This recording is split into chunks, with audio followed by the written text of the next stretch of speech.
Le azioni che possono essere implementate a scala locale sono essenzialmente di due tipologie. Possono essere azioni, diciamo, di natura tecnologica che non vanno a modificare gli stili di vita e azioni invece che vanno a modificare gli stili di vita. Allora, le azioni che possono modificare gli stili di vita possono essere intraprese a qualsiasi scala. Riporto alcuni numeri per fare capire il concetto.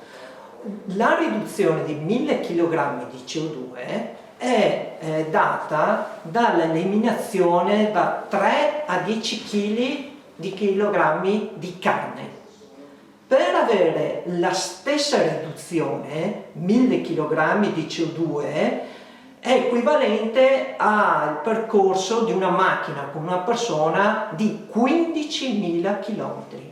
È chiaro che questo evidenzia in modo molto evidente quanto anche una singola azione fatta a una scala locale possa essere importante, soprattutto quelle che riguardano il cambio di stile. Ecco, gli ingegneri che contributo possono dare alla lotta al cambiamento climatico di professionalità? Allora, gli ingegneri hanno un metodo per risolvere i problemi.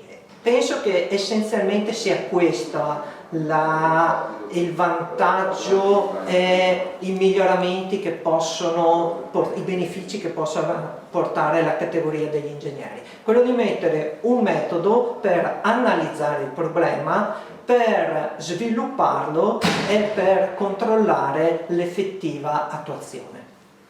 Di questo c'è bisogno.